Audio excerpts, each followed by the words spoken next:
তো প্রিয় দর্শক বন্ধুরা, এক নজরে সেই বাজেটে কি রাজ্য সরকার জনসাধারণের জন্য সে সুযোগ দিতে চলেছে। এক নম্বর রয়েছে লক্ষ্মী ভাণ্ডার, সাধারণ মহিলাদের 500 থেকে বেড়ে 1000 টাকা এবং তপশিলি জাতি উপজাতি 1000 টাকা থেকে বেড়ে হলো। এবং একটা প্রকল্প যেটা বার করা হয়েছে সমুদ্র সাথী নতুন প্রকল্প, 3 উপকূলবর্তী জেলায় মৎস্যজীবীরা বছরে 2 মাস পাবেন 5000 টাকা হয়েছে। ভবিষ্যতে ক্রেডিট কার্ড 100% ঋণ, নামমাত্র 4% সুদে যুব উদ্যোগপতি উপকৃত হবেন।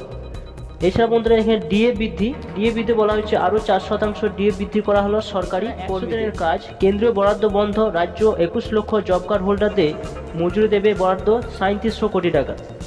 50 দিনের একটা নতুন প্রকল্প কর্মশ্রী নতুন প্রকল্প, এবার থেকে জব কার্ড হোল্ডারদের 50 দিনের নিশ্চিত কাজ দেবে রাজ্য, কার্যকর মে থেকে শুরু হচ্ছে।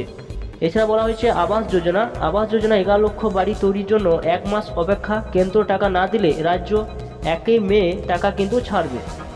এছাড়া বলা হয়েছে 25 লক্ষ কর্মসংস্থান, যুবদের কর্মসংস্থান, সরকার ও সরকার নিয়ন্ত্রিত সংস্থাগুলিতে 5 লক্ষ কর্মসংস্থান, বেসরকারি সংস্থা মিলিয়ে 20 লক্ষের বেশি চাকরি।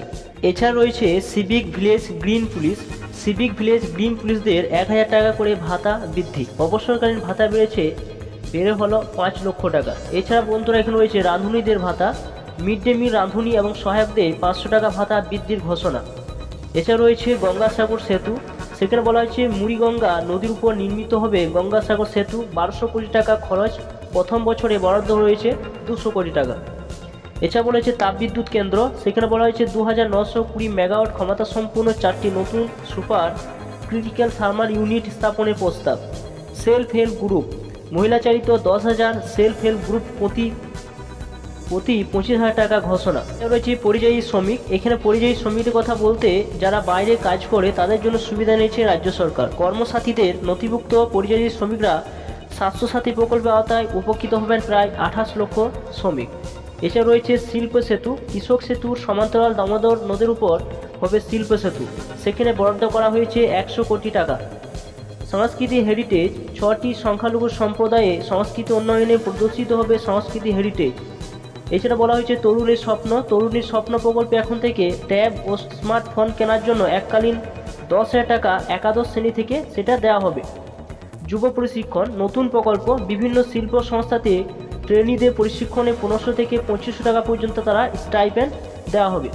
তাঁতি ও খাদি শিল্প, খাদি ও তাঁত শিল্পদের জন্য নতুন প্রকল্প ঘোষণা, শিল্পীদের মৃত্যুতে 2 লক্ষ টাকা পর্যন্ত আর্থিক সহায়তা দেওয়া হবে। চুক্তিভিত্তিক রাজ্য সরকার গ্রুপ সি গ্রুপ ডি কর্মীতে বেতন যথাক্রমে 3 ও 3,500 টাকা বৃদ্ধি করা হয়েছে। আলু চাষে বিমার প্রিমিয়াম বাংলা শস্য বিমা যোজনাতে বহন করবে রাজ্য সরকার। এছাড়া বলেছে ফার্ম মেশিনারি হাব, কৃষিতে আধুনিক যন্ত্রপাতি ব্যবহারের জন্য 2000 farm machinery hub, custom hearing centre খোলা হবে।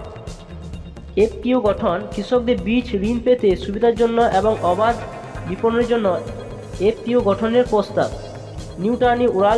নিউ টাউন ও বিমানবন্দরে যোগাযোগ উন্নতি করার জন্য 4 লেন বিশিষ্ট 7 কিমি দীর্ঘ নয়া উড়ালপুল সেখানে গঠন করা হবে। করিডোর রয়েছে 6টি ইন্ডাস্ট্রিয়াল ও ইকোনমিক্স করিডোর তৈরি হবে, রাজ্যে কর্মসংস্থান বিপুল সম্ভাবনা। চাষ সুন্দরী প্রকল্পে 4022টি একতলা বাড়ি তৈরি হচ্ছে, 1.20 লক্ষ টাকা অর্থনৈতিক সাহায্য দেওয়া হবে। পদকজয়ীদের শিক্ষাগত যোগ্যতা অনুযায়ী পুলিশ অন্যান্য সরকারি দপ্তরে চাকরি ঘোষণা। তো বন্ধুরা, রাজ্য সরকার এই সমস্ত প্রকল্পগুলো এবার বাজেটে কিন্তু ঘোষণা করা হয়েছে এবং জনগণদের সুবিধা দেওয়ার জন্য। তো থ্যাংক ইউ বন্ধুরা, অবশ্যই দেখলেন ভিডিও ভালো অবশ্যই লাইক করবেন, চ্যানেলটা অবশ্যই সাবস্ক্রাইব করে রাখবেন, পাশে থাকা বেল আইকনটি অবশ্যই আপনারা প্রেস করে রাখবেন।